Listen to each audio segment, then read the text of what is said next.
We're going to get started. This meeting is being recorded for future viewings. I know not everyone can attend tonight.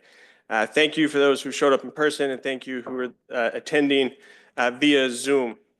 I want to start off by saying thank you to Councillor Linehan and her continued collaboration with us and all of the residents of her ward in this important project.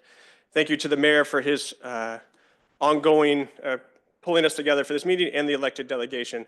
In our conversation with the elected delegation of this area, they're really thrilled that we're having this meeting and continuing the dialogue that we've been going on for the past couple of years. So we're going to have a presentation tonight that will go through some Turner construction updates. We'll go through an update from Acadia and Tufts Medicine, and then open it up to Q&A as well. Presenters today, we'll go through and have everyone introduce themselves, and we'll start on my right and work our way over. Good evening. I'm Miles Kramer. I'm with Acadia Healthcare. I'm the Vice President of Strategic Growth and a psychiatric social worker by training. Hey everybody, I'm Brent Forrester. I'm a geriatric psychiatrist by training, and I'm the chair of psychiatry at Tufts Medicine and Tufts University School of Medicine, and it's a pleasure to be here tonight.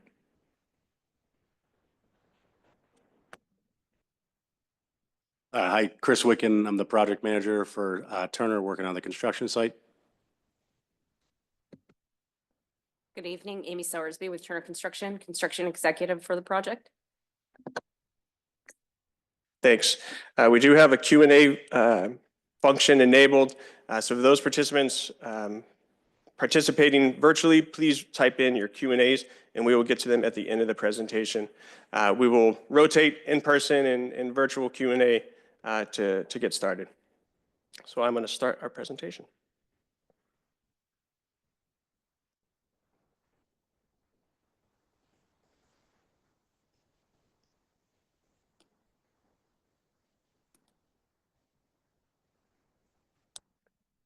So as I mentioned tonight, we'll go through some construction updates. So we'll turn over to Turner first, and then Acadia update, Tufts Medicine update. We do have our ongoing email address where you can ask questions at any point. Our communications team has been running that for 2 or 3 years. That will continue. We also have a website where you can sign up for that email distribution. For those attending tonight, if you have not already signed up for that email distribution, there's a sign-in sheet at the back. Please do so. We would love to continue and have you added to our distribution. So I wanted to start really just going back to kind of the genesis and what we've been through over the past what we've worked collaboratively with over the past couple of years is really going back and returning to healthcare use. The original intent of that site was healthcare, and the original intent was open space.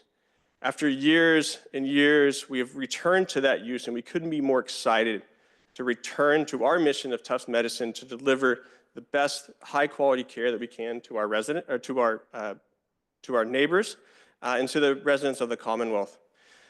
So we will be bringing 144 behavioral health inpatient beds to the region in a time where it is sorely needed across the Commonwealth. Serving patients of all ages, from child to adolescent, adult, and seniors. This hospital will be licensed by the Department of Mental Health, close collaboration with the Department of Public Health as well. We, and Dr. Forrester will speak to later, are in close contact with them all the time as a health system, a large health system in the Commonwealth, and that will be the same in this site as well. To be crystal clear again, no emergency room, no walk-in services at this site. It will be a teaching center of excellence with Tufts University and the University School of Medicine. We've significantly reduced the footprint size from the current hospital that is there, well, no longer there, as Chris will show in a video, that was there a few short months ago. And we'll be adding 9 acres of open space. And we couldn't be more happy about that. And really in collaboration with all of you in attendance, those in attendance in person, really providing us feedback as we went through this process over the last 4 or 5 years and really coming up with what the neighborhood needs, what the community needs from a health service delivery perspective. And I couldn't be more excited about what we've done together and what we're going to bring to this region. So with that level setting, we'll get into some fun construction update from Turner Construction. think so. Many of you here tonight were also at the special permit process. I think it was almost about a year and a half ago now, where we were trying to set up this project for success, working collaboratively with the community. And the big focus was on the demolition of the existing Malden Hospital. So as Ryan mentioned, that was approximately 300,000 square feet with the new building footprint of about 100,000 square feet. There was, at that point in time, there was concerns about, from a safety factor. We knew it was a little bit of an eyesore and a little bit of a holding ground for both. And we did see some wildlife as well as sort of an area of, I'd say trouble for some teenagers or wherever the case may be, a little bit of risk taking. So there was a very close knitted activity with both the local AHJs as well as community to get through that demolition process, which then kicked off the construction of the new building. And we've come really far since when we met the last year and a half ago. So we thought it would be pretty cool to tell you where we are today, where we started, and give you a little brief background of the process to date. And I really hope this video works. If not, I'm blaming Chris Wicken from Turner Construction.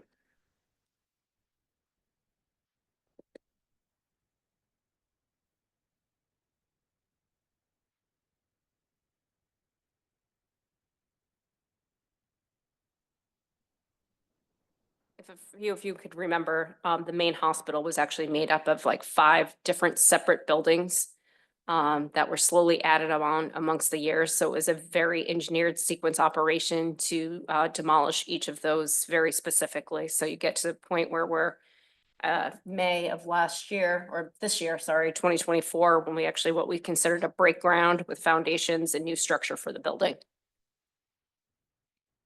Yeah, so in the photo before, you would see the final product here but currently we're just about closed in. The bulk earthwork, steel, concrete work has been done.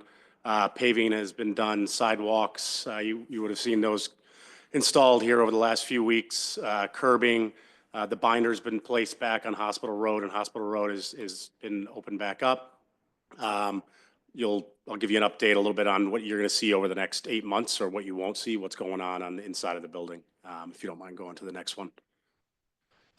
Just to reiterate, Amy mentioned safety of the neighborhood and safety of taking care of the neighborhood.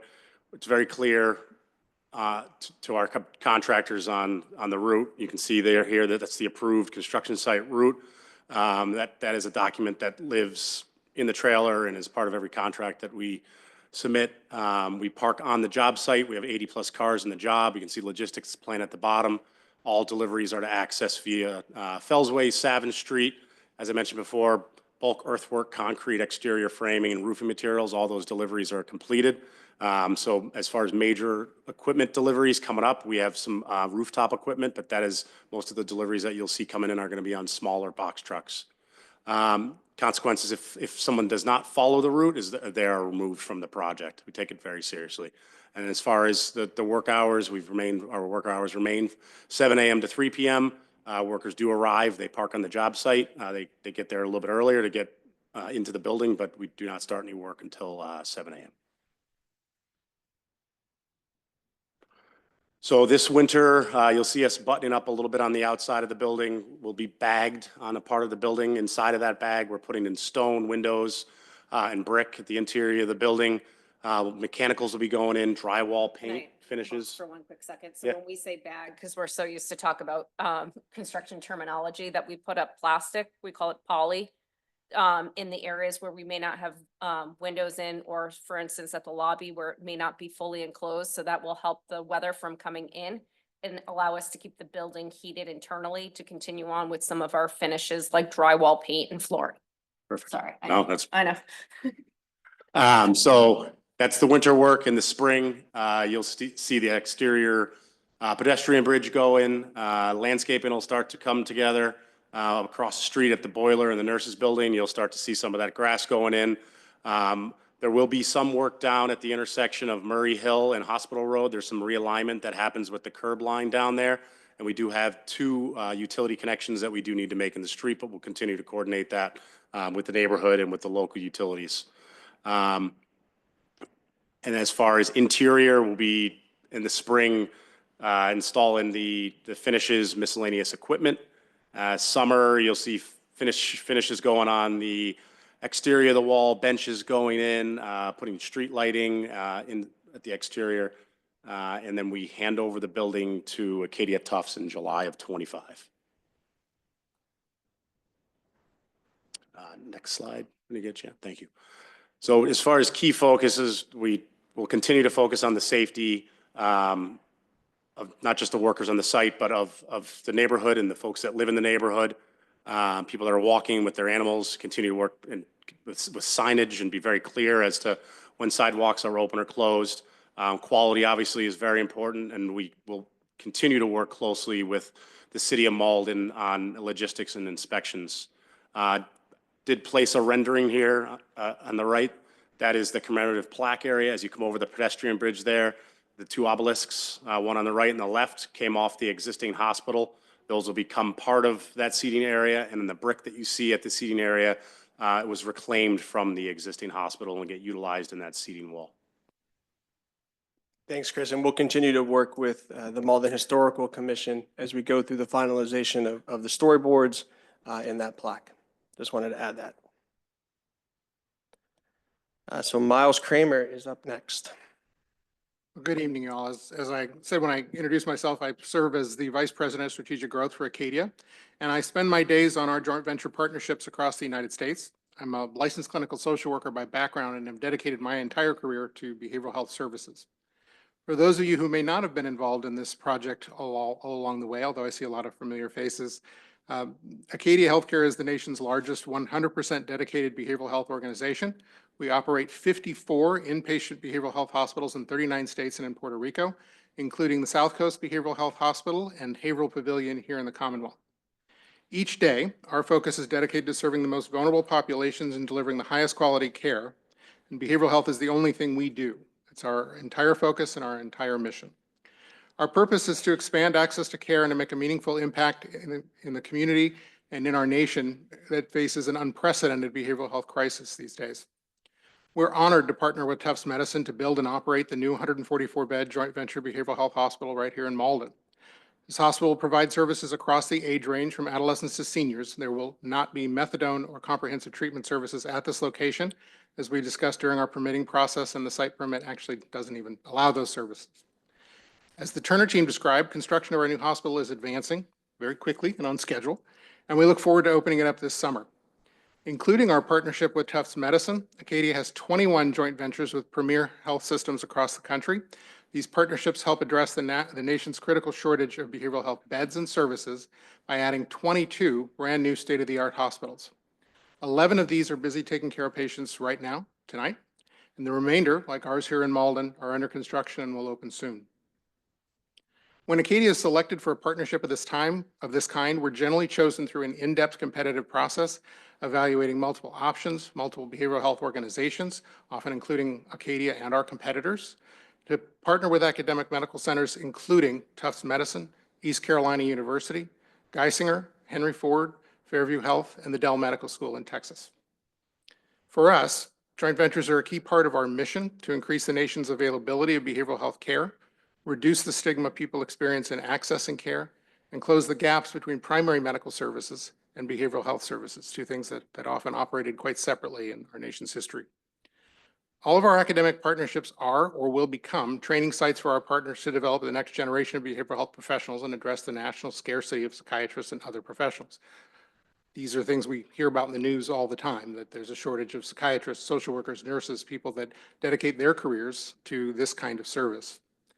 Our longest lasting joint venture is our South Coast Health Partnership in Dartmouth, Massachusetts.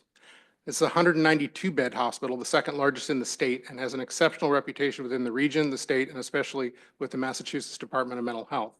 All of these stakeholders count on us every day to care for some of the most challenging patients in the Commonwealth, patients other facilities have often refused care for. We're confident our partnership with Tufts Medicine will continue to build on our reputation of high-quality care and collaboration across the state among all of the community stakeholders, behavioral health providers, and members of the local community who will come to count on us for care for themselves and their families. We know some of you that are attending this evening have concerns about the recent media coverage of Acadia. And I'm here tonight, along with our partners, to answer some of your questions as we conclude the presentations. On September 1st, the New York Times published an article about Acadia Healthcare, claiming that we prioritize profits over patients because we operate as a publicly traded for-profit organization. Some of this article was reportedly based on information from former patients. Any patient who reports they were not well cared for by one of our hospitals is a grave concern to us, and we take complaints seriously, investigate them, and do everything we can to resolve those concerns immediately. But we do reject all assertions made by the New York Times that we systematically retain patients longer than necessary or admit any patient who does not require acute hospital care. From our perspective, the New York Times reporting paints a false picture of our hospital policies, practices, standards of care, and is an inaccurate and incomplete reporting about behavioral health care. These kinds of stories, unfortunately, can reduce or can reinforce the fear and misconception that some people have about seeking treatment. One of the most significant barriers to seeking behavioral health services is a stigma or an internal shame around admitting that people need help for this kind of service and this kind of care. These reports may even perpetuate the myth that psychiatric care is ineffective. It could be harmful.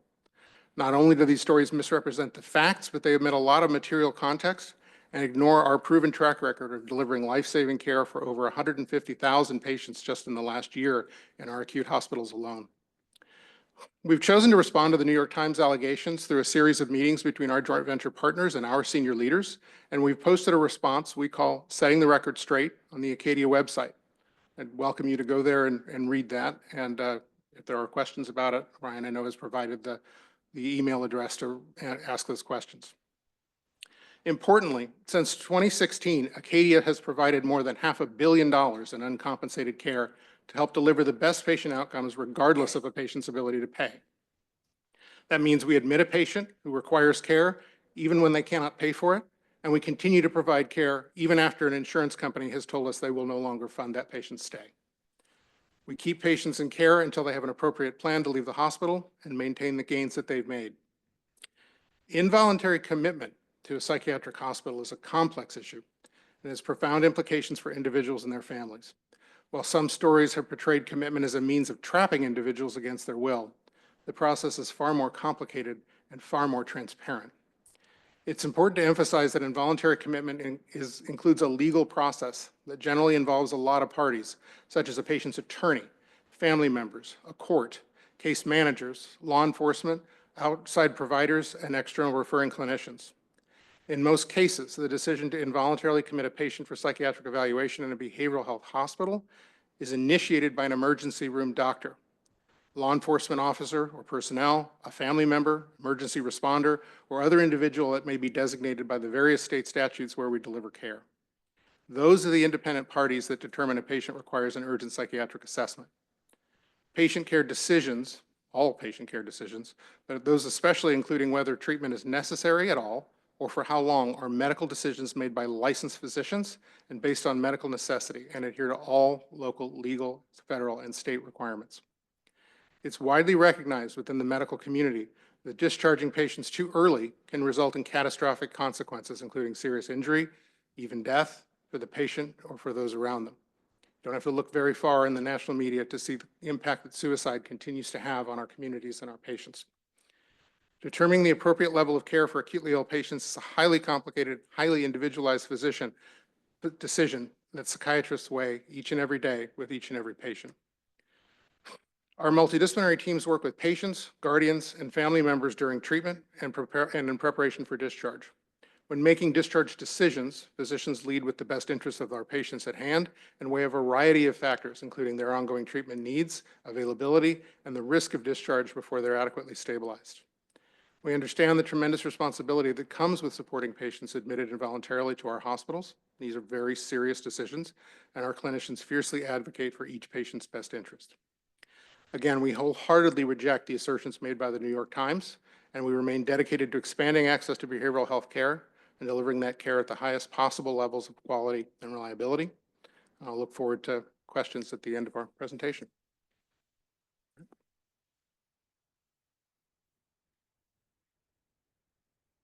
Thanks, Miles. I appreciate that. When Tufts Medicine really started to reflect upon what to repurpose the Malden Hospital site, we looked really hard at the community health needs assessment, what we need to really deliver on our mission to empower people to live their healthiest lives possible. And the need for behavioral health, acute behavioral health services was crystal clear to us. As Miles went through as it relates to looking at bringing in a partner, we did look at multiple partners. We vetted, can we do this ourselves? What does this look like? How can we deliver these inpatient acute behavioral health services in the best way possible? And we felt, after that review, that Acadia, a joint venture with Acadia, would really bring the expertise between two organizations to deliver that high quality care that is needed for our patients and for the residents of the Commonwealth. It was important to us in part of our review that Acadia Healthcare, our joint venture partner, had experience in Massachusetts and in Commonwealth. And Miles highlighted that there's two existing sites that Acadia operates here, one being a joint venture in the south and one being a standalone. And we have close collaboration with the DPH throughout all of our services that Brent leads. He knows a lot more about this than I. But in conversations with DPH, knowing how DPH works with the Acadia gave us comfort as we walk through those services or those options for us. So I will turn it over to Dr. Forrester to talk a little bit more about our joint venture in the state of behavioral health. Thank you, Ryan, and thanks again for having us here tonight. So as I mentioned before, I'm a psychiatrist. I've been in clinical practice for over 30 years. I trained here in the Boston area back in the early 90s.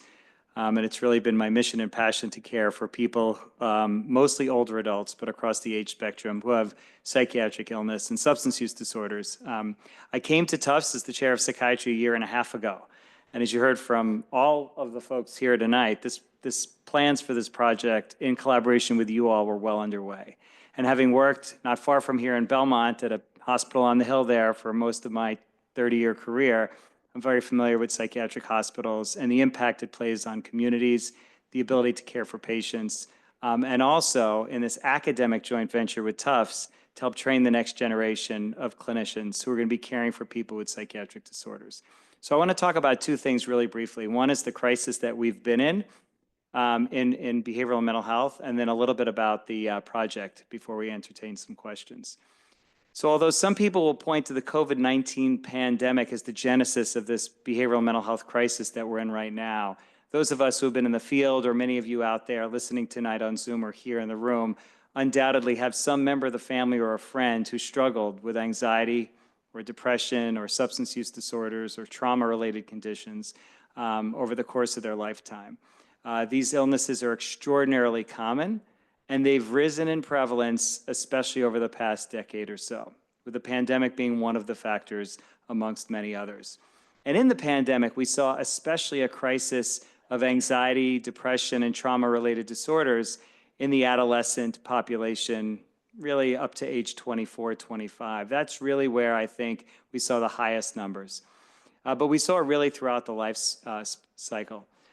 The amount of money that we spend in this country on behavioral mental health conditions is staggering. But even more than the dollars spent on care are the dollars lost to people being unable to work or being absent from work, or the adverse impact it's having on their loved ones who are caring for them or worrying about them or taking their own time off from work in the care of their own families. So this is really a condition that affects everybody. We've seen problems with suicide in specific age ranges. It's across the lifespan, but older adults in particular have extraordinarily high risks compared to younger folks in terms of completed suicides. We've also seen an escalation of overdose deaths, in large part due to the opioid crisis, which just in the last few months seems to be abating somewhat, which is remarkable to see. We've also seen an increase in alcohol-related deaths as well. Next slide. One of the things that we're noticing a lot in healthcare that you've probably been seeing a lot in the papers as well is burnout amongst clinicians. We've seen this a lot. We've seen this in part reflected in primary care clinicians in some of our neighboring hospitals deciding to form unions. We've seen this in people leaving the workforce in droves as a count of the pandemic. And interestingly, in the world of mental health and psychiatry, I can tell you that psychiatry has never been more popular amongst medical students as a profession of choice. When I went to medical school back in the late 80s, I was the only person in my entire class to go into psychiatry. People ridiculed me actually because of the stigma. Why would you be wasting your career taking care of patients like this? And nowadays, it's one of the top 2 or 3 most popular specialties in all of medical school. And just last year at Tufts University School of Medicine, we had 19 people out of a class of 200, nearly 10% of the class go into psychiatry. And this year, the numbers are equally strong. So when I ask students, why are you going into psychiatry? Why is this all of a sudden such a popular specialty? They point to a few things, but one of the number one things they point to is that stigma around mental health issues is not nearly the issue as it was for other earlier generations. People talk about anxiety, depression, their own counseling, their own medications that they're on. And by talking more about it, I do think that destigmatization is possible, and it's increasing the interest in our younger folks in taking on this as a career challenge. But we have a lot of work to do in caring for our own healthcare professionals in terms of their mental health struggles. Next slide. So we heard a lot from Miles and others about the Center of Excellence that we're building, this behavioral health hospital in Malden at the site of the old Malden Hospital. And I was thrilled to be there on the day of the groundbreaking in March when I heard a lot of personal stories, but especially this incredible collaboration that's occurred amongst numerous constituencies in bringing this to reality. So what I wanted to highlight is a bit about the clinical work that's going to happen at this hospital, as well as the training opportunities. Next slide. So we're going to be in these 144 beds. We're going to have 6 inpatient units, each unit with 24 beds each. And we're going to be caring for people across the age spectrum, from child and adolescent psychiatry and mental health issues to older adults with anxiety, depression, and Alzheimer's disease and related dementias. People with dementia often wind up in the hospital for short stays, not because of the memory loss and the confusion, but because of the agitation or the paranoia or the depression or the aggression. That's often what exhausts family members and creates safety challenges. So we'll have 2 units for older adults with and without dementia. We'll have adult units as well for people with anxiety, depression, and substance use disorders. And we'll also have outpatient programs for people in what we call a partial hospital program, where they come in for the day to get psychotherapy and medication management and go home at night and come back for a period of a few weeks at a time. These teams will be led by physicians really as part of an interdisciplinary team with social workers, nurses, nurse practitioners, and other mental health clinicians working together for the high quality care of patients. And it will be a training site for Tufts University School of Medicine medical students, for our physician assistant students, for social workers and nursing students, and of course, for the future psychiatrists and subspecialty psychiatry fellows who are going to become child and adolescent psychiatrists or geriatric psychiatrists as well. So I am thrilled to be leading our department as we take on this collaboration with Acadia and the City of Malden in bringing this incredible clinical service to our community and to help with training of our next generation. I think that may be. Yeah, Brent, I just want to add one thing, or Dr. Forrest, I want to add one thing is really about how this site will be part of the care continuum within Tufts Medicine. You have a unique role as the chair of the Department of Psychiatry, plus working on our integrated network as a director of behavioral health for our PCPs as well. Just talk a little bit about how this hospital will be part of the ecosystem of overall Tufts Medicine. Thanks for the prompt, Ryan. So as Ryan mentioned, there are different levels of care that we're overseeing across the continuum of Tufts Medicine. So we have the medical center downtown in Boston, where we have 20 inpatient beds for psychiatric care. Most of the people on those beds, because it's in a general hospital, have substantial medical conditions as well. That's the right kind of setting for an inpatient psychiatric unit in a medical hospital. And with the transition of the beds from Melrose Wakefield and Lawrence Memorial into the new joint venture hospital and the additional beds that we described, those 144 beds obviously will be the largest footprint for our inpatient training. But as Ryan just alluded to, we have other levels of care as well within our system. We have outpatient psychiatric clinics in Boston, in Melrose, and in Malden. We're developing more outpatient services in Lowell as well, in collaboration with Lowell General Hospital, which is part of our network.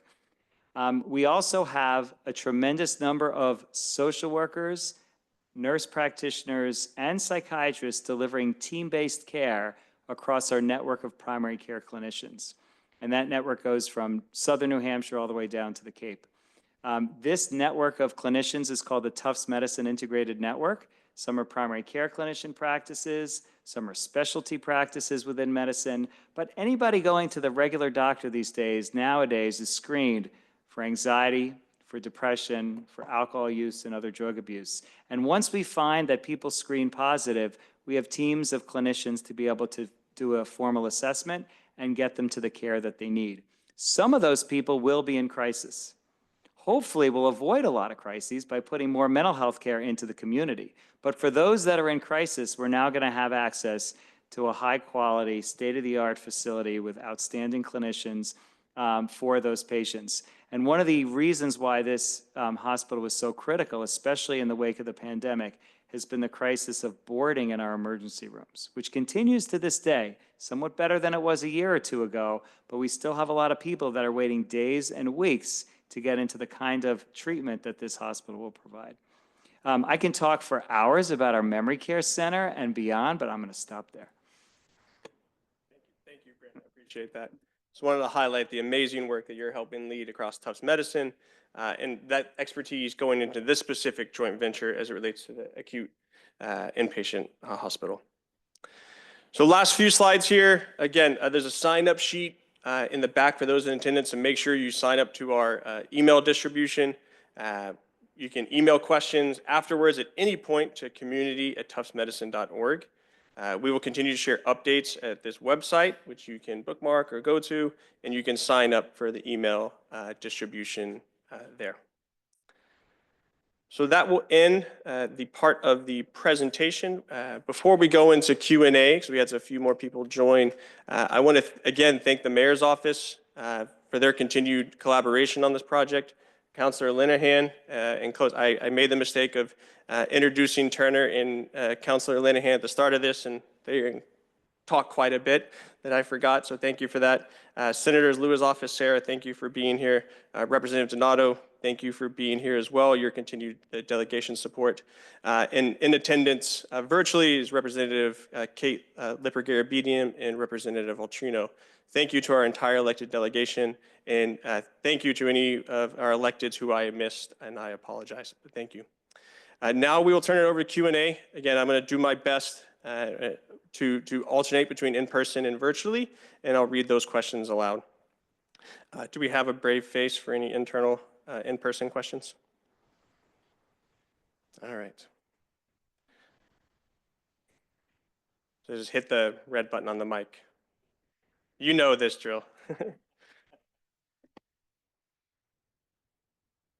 I'm Lauren McGillicuddy. I live in Ward 4, and I also am the clerk of Friends of Fellsmere Heights, one of the grassroots organizations that's been part of the collaboration that is, I hope, producing a wonderful hospital here.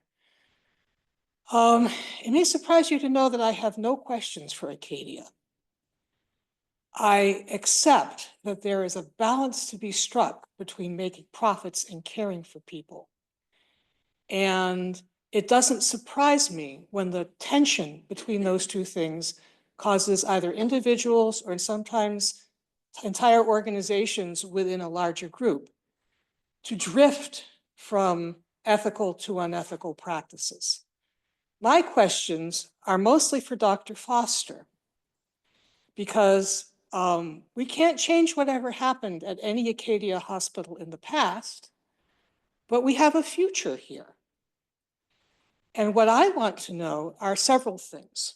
First of all, how are your clinicians going to be trained to recognize situations where patients or their families or the people who work with them are questioning the kind of care that they're receiving, and how are you going to address that?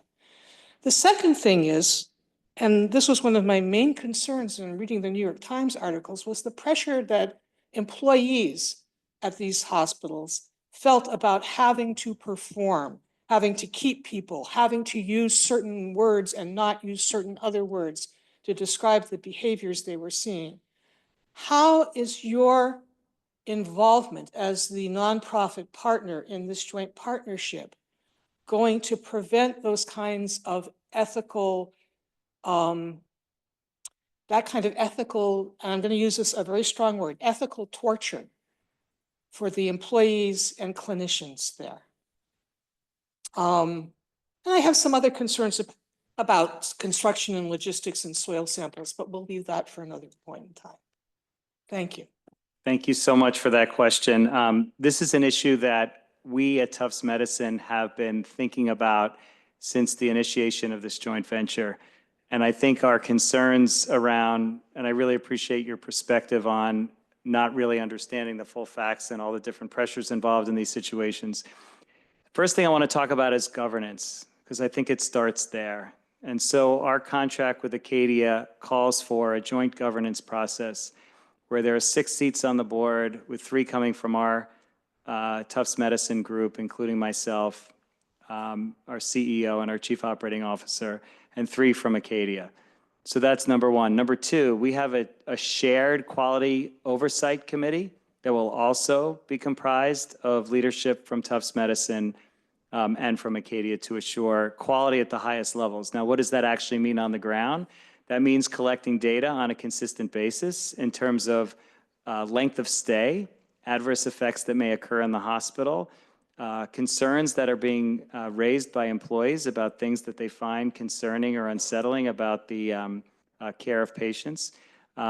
This has to be an environment where people feel comfortable speaking up, and it's something we take really seriously at Tufts Medicine, and we're surveying our employees on a regular basis in terms of how they feel about quality of care, not just in this future joint venture, but the way we apply our high standards of quality and safety for our own employees at all of our hospitals will also be brought to bear in this joint venture. The other thing is, in terms of the clinicians themselves, we're going to be recruiting clinicians, physicians, and nurse practitioners who have substantial experience in the care of people with mental health challenges.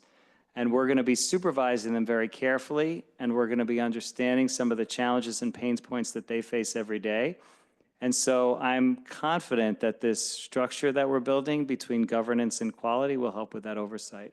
And I know you didn't ask my colleague over here, Miles, about answering it, but he may have something to say about how they've assured quality perhaps at their other academic joint ventures. So one other thing I'll just say, perhaps, I've felt so strongly about this that I've reached out to some of the other department chairs of psychiatry across the country that are in relationships with Acadia. And on my own, I've been vetting with them how they've done the same thing, assure quality and make sure that the standards that are being provided are sort of the highest quality and what we're used to. And in my conversations with those other department chairs, it's been very helpful to share what their experiences have been so far and the quality controls that are in place. And we're planning on staying in touch on a regular basis. There's also a new chief medical officer, Stephanie Eakin at Acadia, that I've been in touch with on a regular basis. And she took this role over the last few months, and she's bringing the psychiatry leadership across their academic joint ventures together on a regular basis. So those are some of the things that we're putting into place.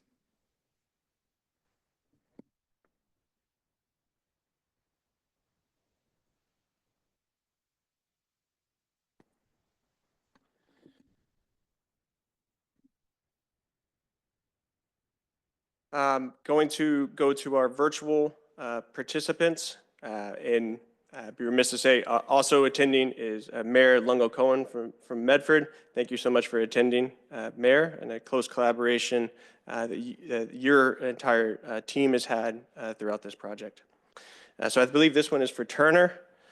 Why is there a road heading to the back road where the fence is? I would have thought trees would have been planted. I don't know if you can take that, Chris, or if that question is clear. I believe that's the existing road that cuts back to Grover Street. So the plan is that road remains. There is a fence there now. I do not know what the future is for that roadway. Okay, yeah, it's fire access road. So there's a loop road for fire access. And Chris, maybe speak about just timeline of trees planting. Yeah, so springtime, you'll start to see trees being placed into early summer, depending on the planting season for that particular tree. Thanks, Chris. Back to in-person questions.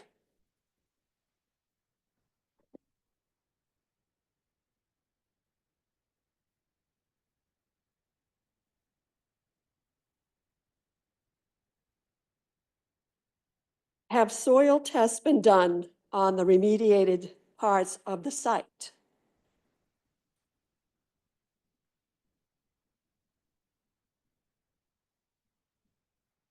Can you hear me?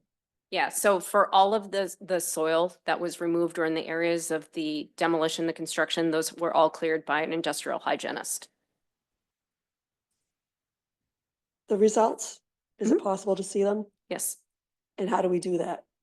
I can work with Ryan to share that data for the soil sampling that was taking place. Thank you.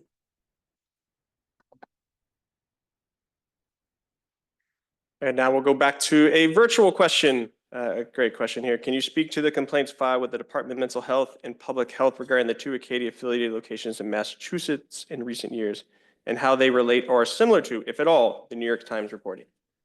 Yeah, excellent question. I'd like to start off by saying that complaints are not something that we try to avoid. They're actually something that we encourage. Every one of our hospitals has posted numbers for the federal government, CMS, for the Joint Commission, for the State Department of Mental Health. And there are additional state agencies in some of our states that require patient rights or other advocates those phone numbers be posted and phones be available for patients to make those complaints. I don't personally know any of the specifics about any of the 2 complaints that we might have received here in the Commonwealth that the representative is mentioning. But whenever we receive any complaint, we take it incredibly seriously and act on it. And that's part of all healthcare organizations.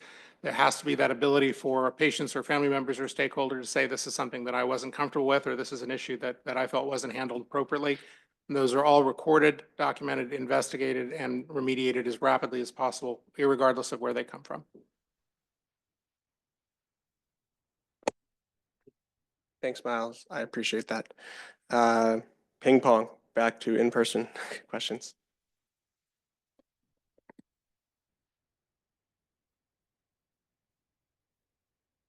Yeah, so, oh, you got me on, okay, hi.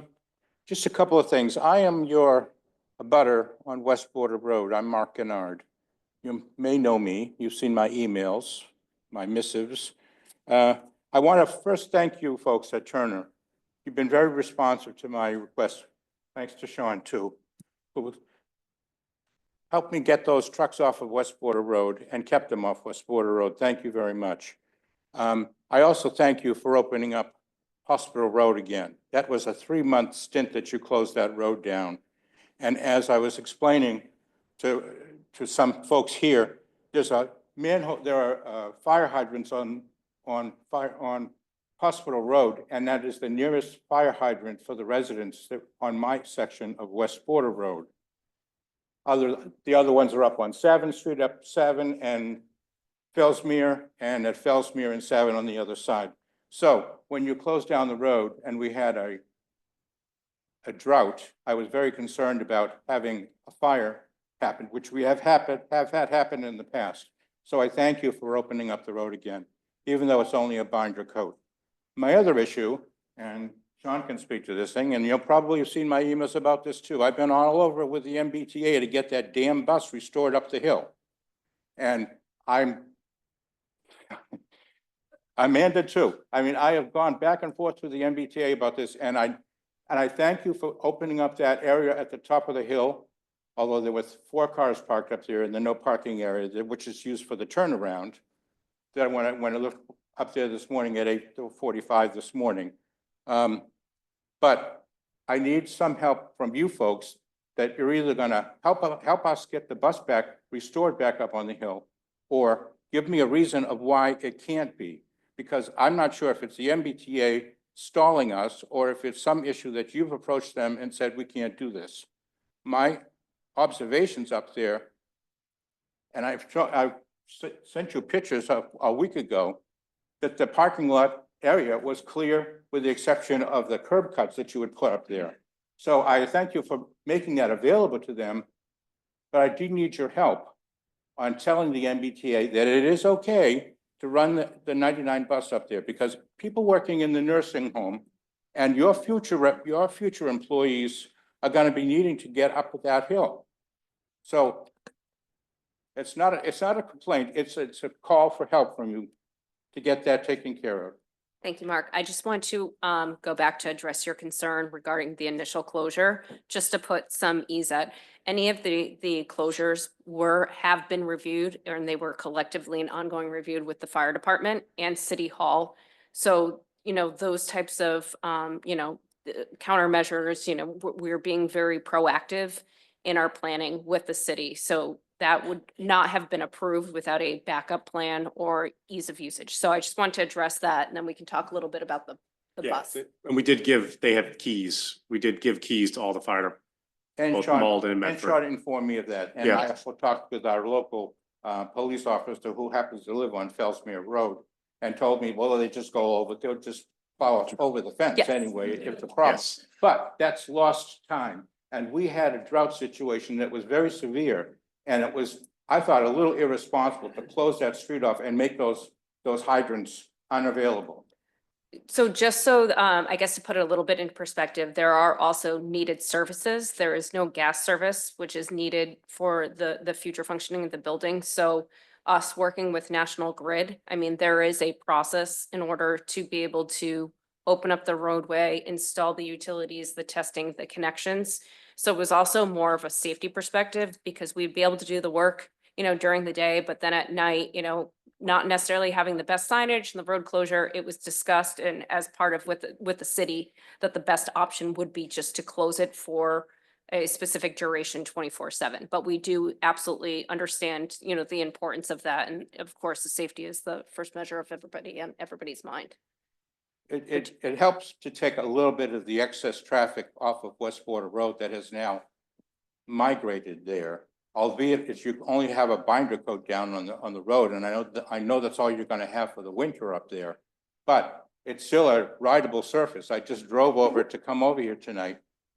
Could use a little more lighting up there. It was pretty dark and rainy, but I know the road pretty well.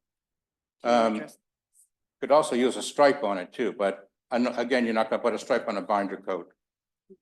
The final point I wanted to make with you folks, and I noticed the times that you're working at your hours of work are as in your permit, 7 o'clock to 3 o'clock in the afternoon. Well, I don't know what's going on, because they're zipping by my house at 5:30 in the morning to run up the hill. And I can look out the window and I can yell at them and say, oh, you're late because it's 6 o'clock and they're still going up the hill.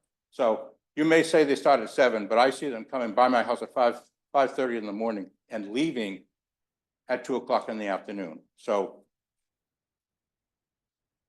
whatever that is, I I know. don't So the one thing that I can say, and I know that may not be the excuse, is that although we might not start to a certain time, is that individuals choose to go to work at, whether or not it's to beat the traffic, whatever the case may be. We don't necessarily have not restricted them to what times they can actually travel the road. It's what time that we're actually opening up the site. Agreed. I mean, I was here an hour sitting out there, so I know what. I know. And the one thing that we truly ask, and I truly think we actually have a great group of trade partners that are working collaboratively with us, is that, everybody is truly focused on not only the patient care, but is part of the community. A lot of, these workers do live in course, not necessarily the adjacent neighborhoods, but they all live in neighborhoods. And although, they are construction workers and it has that, the tendency of the old school barbarian, there is a lot of sophistication. And I think especially with the facility of this type, it's not just a bank or an office building. The workers do really see the need and the space and the treatment that this is providing. And there's a great, tremendous respect and value for those workers coming to work and making sure that they leave at the end of the day and knowing what they're providing to the community and their friends and families, that may be visiting. So we do thank you for your cooperation and your patience through this. We know that it's difficult, but we will, we take great pride and I will say, we've had instances where I know that there's been trucks and it's extremely irritating, but we've had number of people asked to leave the site and not return. All the signs in the world, and sometimes people don't listen, and they've been asked not to return to the site or to work with Turner again. So I understand it's frustrating, but we thank you for your And I do patience. thank you, Amy and Chris, for that, because you have been a good responsive through Sean to my many emails about the trucks or about other issues. And I do appreciate that you're taking my concerns to heart.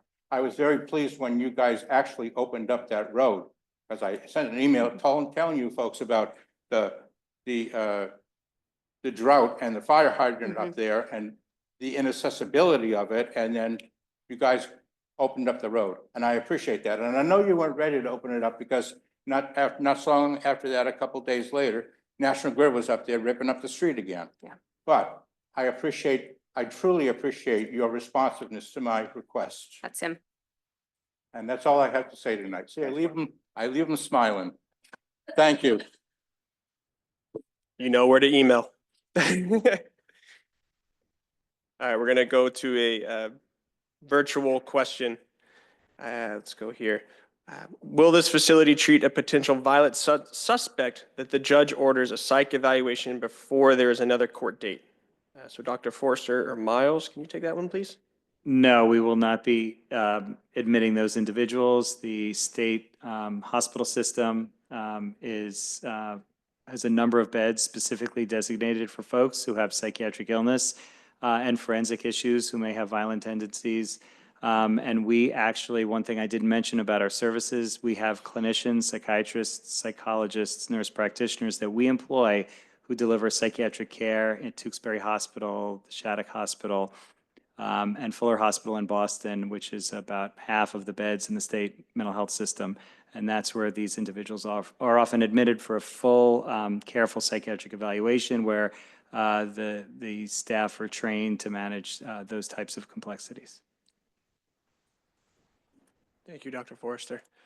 In-person questions?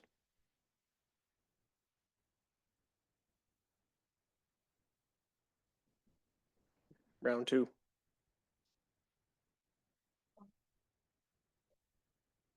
This question is actually more for Councillor Linehan and possibly members of the city's government. But maybe you have some answers too. The planning board, in that long meeting that we all remember, gave permission, set a deadline for the acquisition of the land at the open space that was supposed to be coming to Malden at the hospital site of December 31st.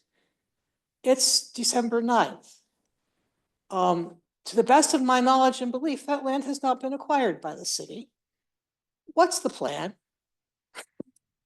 So I can take that question.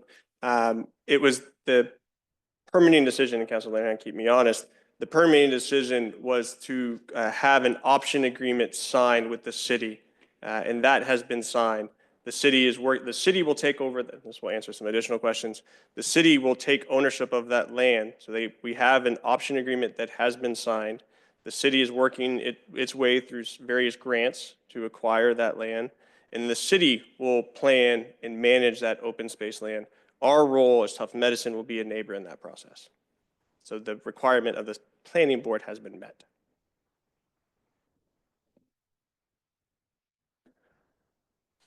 So along that same lines, there was a question, are there any plans for the lot of land at the corner of Hospital Road and Murray Hill Road? So that is part of that parcel that the city has the option agreement, an option to acquire that land, and that will be, the design aspect will be in the hands of the city in that realm. We'll go to one more virtual question. I am a psychiatric nurse practitioner and want to know when hiring will be starting. Please contact us.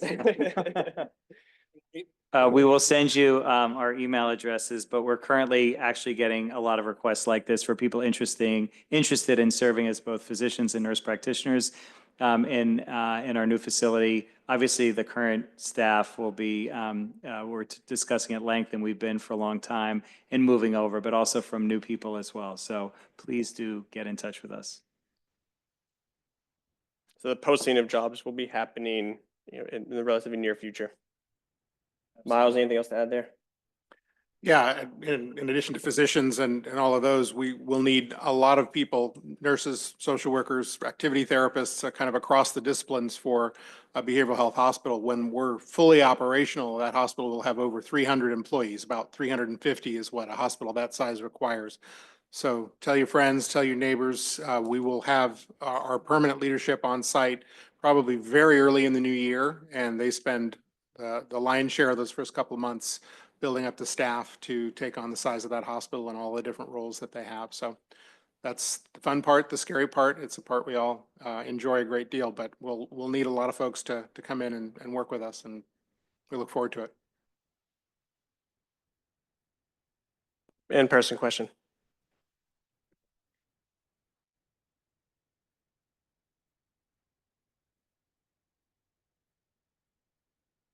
Hello, my name is Karen Lynch from Malden, and I don't think the bus question got answered. Will the bus return? So, Have not told the bus not to return, so the bus should be making their routes. We'll work with the city to check on that, but they have the ability to drive up Hospital Road and loop where they've been looping. Yeah, so we'll certainly look into that question, because I know we've had a lot of, during the planning phases with the MBTA and the support of the counselor as it relates to the interim phase, and also once the hospital is open, continuing the service of that bus. So if there's any disruption, thank you for making us aware, and we will investigate with the T there. So we'll go with another question, and Chris, this is probably to you. What is the landscaping plan to clean up the woods on the periphery of the property, particularly going up Murray Hill Road and Grover Road? In addition, the plan for the vacant area at the corner of Murray Hill Road and Hospital Road. It's a lot of intersections. I can go one by one if you need to. Yeah, still, if it's within Acadia property, yes, we own removing whatever debris and putting loam and seed or sod down, whatever's planned to go there.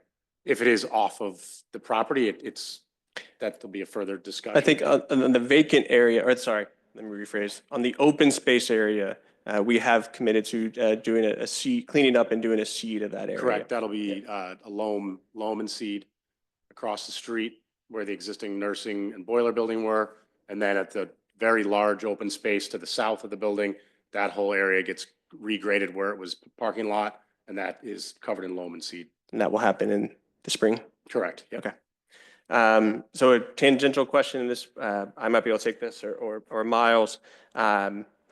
Is there a plan to manage the illegal dumping, and will there be a collaboration with Glen Ridge Nursing Home to do their part with cleanup? I mean, maybe just Miles, speak to our approach as it relates to, collaboration with neighbors and other healthcare providers, that we work with. Yeah, I don't think I'm well enough aware of the situation, but a community cleanup day on a regular schedule seems like a thing that we could certainly commit to, or that would probably happen organically. I mean, our campuses are large, our campuses are beautiful. We take a lot of pride in them, and a big part of that is because we want people who come and get this care to come and get it in a beautiful space and in a therapeutic environment. So if the areas around us need pickup, we'll probably do that before you even ask us to do that. But I think as good neighbors, we absolutely want to be part of any of those kind of community activities and make sure that, if there's litter or whatever is around on the ground, we get it picked up immediately. Yeah, and I was, specifically with the Glen Ridge Nursing Home, we're in collaboration and conversations with them as it relates to logistics of planning. But once we're operational, they're going to be our neighbors of this site, and there's going to be close collaboration with them in ensuring that both of our sites are clean and addressing, as we would with any other healthcare site. Tufts Medicine runs a standalone primary care and physician office there that we will keep clean as well, and have conversations with collaboratively as neighbors in a healthcare community.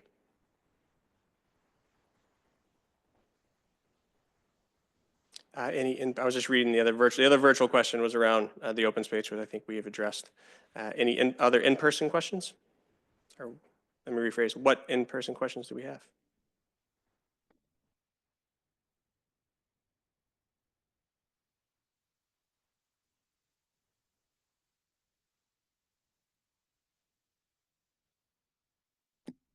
Okay, hearing none, I want to again thank everyone for coming out and asking your thoughtful questions, being a part of this journey with us. Please continue to stay in touch. We're not going anywhere. We're going to continue to work with you as our neighbors and as our residents.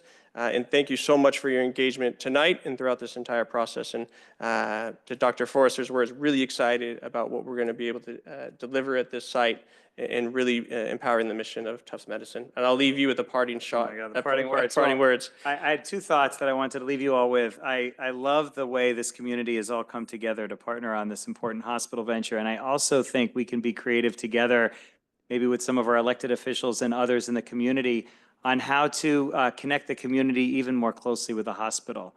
I think there's a lot of opportunity for that from a patient care and a clinical sort of training perspective.